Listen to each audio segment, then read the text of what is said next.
Hello everyone, this is Mirzai from Capoe Pomona, and in this lesson we are going to learn how to optimize a transportation problem. Earlier in the transportation problem, we became familiar with the concept of transportation problems and finding a basic feasible solution for these type of problems. But in this lesson, we are going to learn how we can optimize a basic feasible solution that we found for a transportation problem.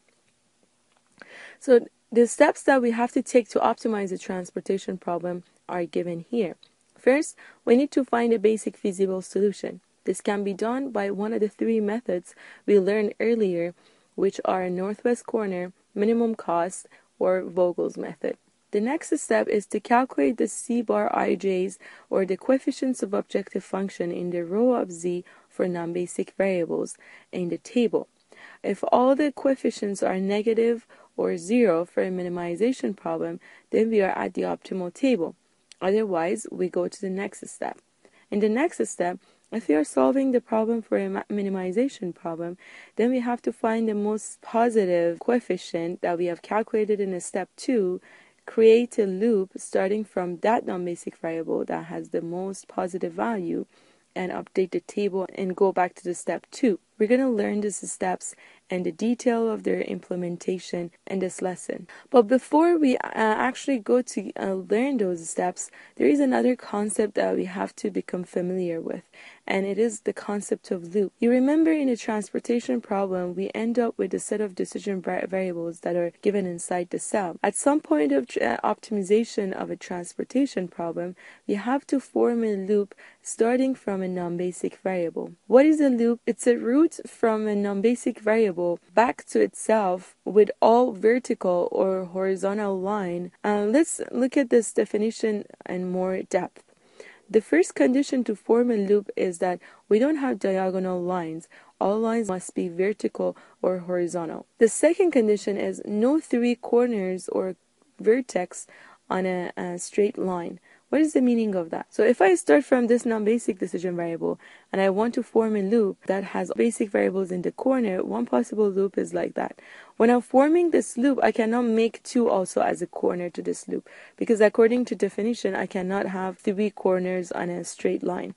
So what I need to do is to just bypass that decision variable. The next condition is we start and finish at the same cell. So we start and finish at the same cell, all the lines are horizontal and vertical, and we bypass the intermediate basic variables when we form the loop. These are the 3 conditions.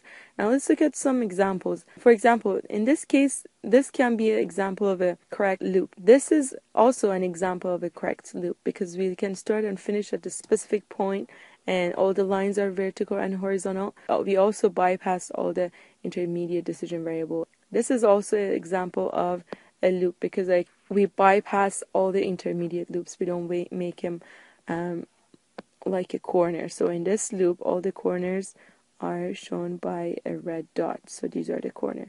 We avoid considering this as a corner because that makes 3 corners to be on a straight line. So this is also a correct loop because we didn't make that point as a corner. This is not a loop because we have a diagonal line to form this loop, and also here, so this is not a loop as well because we just need to use vertical or horizontal line. Now that we are familiar with the definition of a loop, let's start optimizing a transportation problem. So given a transportation problem, the first step is to find a basic feasible solution for the problem. Suppose that we use the minimum cost method to find a basic feasible solution for this problem. The minimum cost method has already been explained in the video related to the transportation problem. Now our job is to start optimizing this basic feasible solution. Also, the value of objective function that we calculated for this example is $1320. Now, if I put this in the context of a simplex table, where all the cells that have a positive value are your basic variables, so we'll put them in the left hand side of the simplex table. Also, this part shows all the possible decision variables. And right hand side is the value of your basic variables that are given inside each cell. So the decision variables that are empty are in fact your non-basic decision variables. If you remember, in the simplex table, we mentioned that we have echelon form for all the basic variables in the simplex table. So I copied that. For example, x2 and 2 here, we should get 1. Everything else should be 0 in this column. Same thing applies here. So you get for x1 and 2 and 1 and x1 and 2, you get 1. Everything else should be 0 in this table. Now, no matter what the coefficients are here, to optimize this basic feasible solution, we have to look at the coefficient of non-basic variables in the row of z. So our job is to calculate these coefficients first, and then from there decide what should be the exiting decision variable, what should be the entering decision variable. But we don't do it in a typical framework of the simplex table. We do it using an easier version, which actually works with the dual variable of each constraint. Since we know that for the basic variables we always get the value of 0, so basically to decide about the pivot column we need to calculate the value of coefficients of non-basic variables in the row of z. If you remember, in the first part of the sensitivity analysis, we mentioned that this coefficient is CB B inverse AJ minus CJ. But it's hard to form this equation here. Instead, we use an equation for calculation of the C bar IJs, which is a little bit easier and actually uses the dual variable of each constraint. So because we're solving for a minimization problem, we know that the current basic feasible solution is optimal if all theCij's are negative or 0. So instead of using this equation, we replace this equation with an equivalent equation that gives us Cij, and it's ui plus vj minus Cij. What is the meaning of that? Ui is the dual variable related to each supply constraint, so you have u1, u2 and u3 here, and these are the dual variable related to each supply constraint, which are v1, v2, v3 and v4. And we're not going to talk about how we drive this equation, but we're going to learn how we can use it to optimize the transportation problem. So let's move on to the calculation of Cij's and see how we can calculate them for the non-basic variables. To be able to calculate those for non-basic variables, we have to first calculate the equations for basic variables. Why? Because knowing the fact that the coefficient of the row of z for basic variables are 0 can help us to calculate the value of ui and vj's, and then from there we can calculate the coefficient for non-basic variables. So the first step will be to enforce that the ui plus vj minus Cij is equal to 0 for all the basic variables. So for each basic variable, which means for every cell that I have a positive value inside the cell, I have to form the equation that ui plus vj is equal to Cij. And Cij is the cost that is given in the little box on top of each cell. So first, let's define what are the basic variables. And the basic variables, or the variables that have some positive value in their cells, are x11, x12, 21, 23, 33, and 34. These are the set of basic variables. Now, for every one of these decision variable, I have to write its u plus v minus the cost term is equal to 0. Let's write these equations for all the decision variables. So for the second one, for example, I have u1 plus v2 minus 6 is equal to 0, which is the same as u1 plus v2 is equal to 6. For x21, I have to write u2 plus v1 minus 9 is equal to 0. And also for this one, you have u2 plus v3 minus 13 is equal to 0.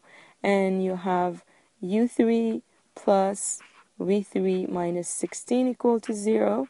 And also u3 plus v4 minus 5 is equal to 0. So we are just enforcing 0 in the row of z for the basic variables. We know that the coefficient of basic variables in the row of z should be equal to 0. So now we have a set of equations, and I can start calculating all the u and v's. We need a starting point, finding the value of these decision variables. If you notice, we should have 3 plus 4 decision variables that are basic, because according to definition we said the number of basic variables is equal to the number of constraints in the problem, and in transportation problem we know that we have constraint for each row and each column, but one of these constraints is dependent to the other constraint. If I give you this part of the table, would you be able to find the value of the cell? Of course yes, because you know what is the total value for the demand, which is the same as for supply. So you have 50 plus 60 plus 45, so you have 155 minus the summation that you're given in the left hand side gives you the value of 40 for the right hand side. So in fact, if you know the value of decision variables from this set, it's easy to find the decision variable value of the last cell. That's why one of your constraints is actually extra and you don't need it. Therefore, its related dual variable becomes equal to 0, because for each constraint we have a dual variable. And if that constraint is extra, dual price, which is in fact the value of that constraint or the price that you want to pay for that constraint, is going to be equal to 0. That's why we always put one of the dual prices equal to 0. Now, it doesn't really matter which of these dual price you want to set to 0, but by standard, we usually put u1 equal to 0. Now, if I put the u1 equal to 0, from the first equation, I get v1 equal to 8. If I put u1 equal to 0 in the second constraint, I get v2 equal to 6.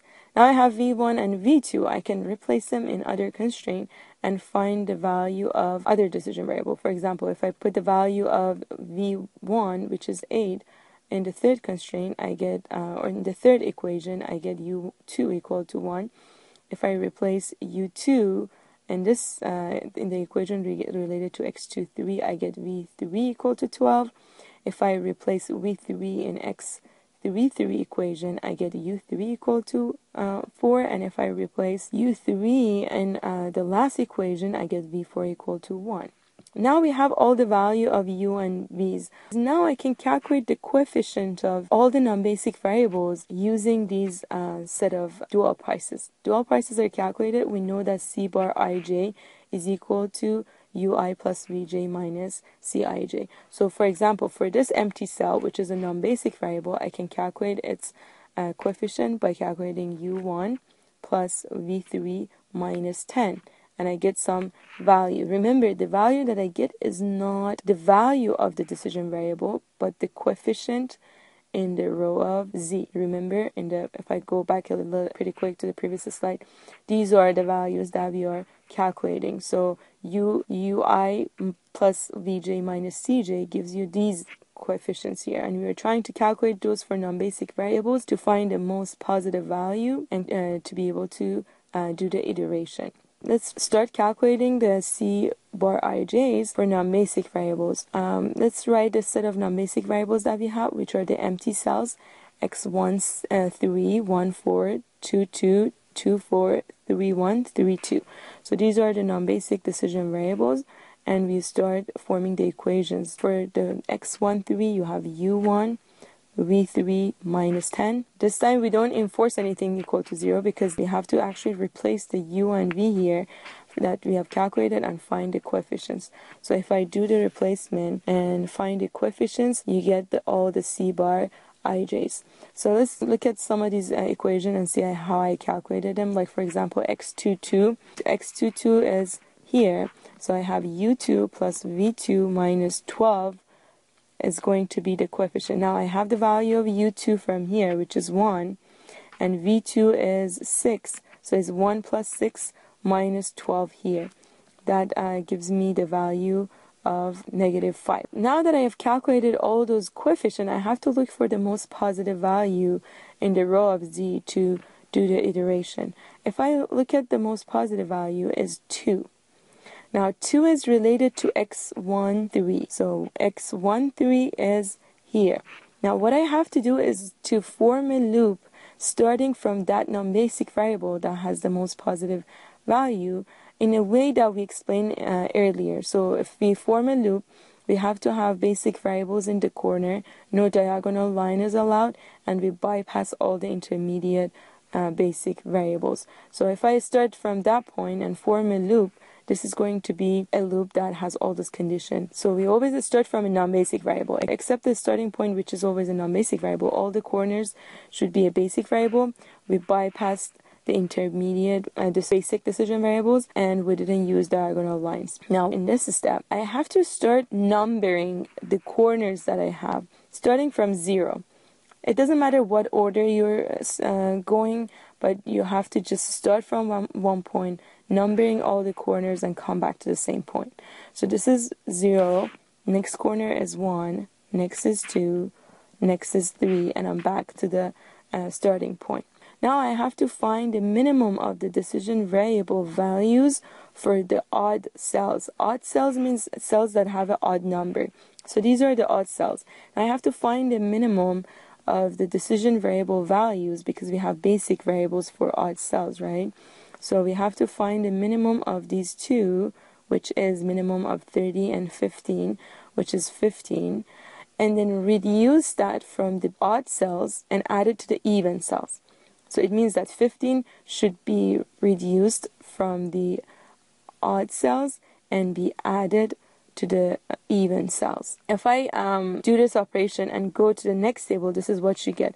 Because first you added 15 to 0. 0 is an even cell. We added 15 to it. We did the same thing here, 30 plus 15. And then we reduced 15 from 15. We got 0 or empty cell here. And also 30 minus 15, we got this number. As you see, what happened was this cell that previously had the value of 0 now has a positive value, and this one that has a positive value, now it's a non-basic variable. So basically we kick this decision variable out, which is x11. x11 was a basic variable in the previous step. We made it a non-basic variable here, and then instead we enter the x13 as the basic variable. x13, remember, it was a non-basic variable in the previous step. Now it became a basic variable. So this is the iteration of the simplex table. Instead of doing the pivot column, pivot row, we choose a kind of a shortcut to the step, and we just calculate the numbers that we need. We don't calculate all the values that go to a simplex table. So this time your objective function is 1290.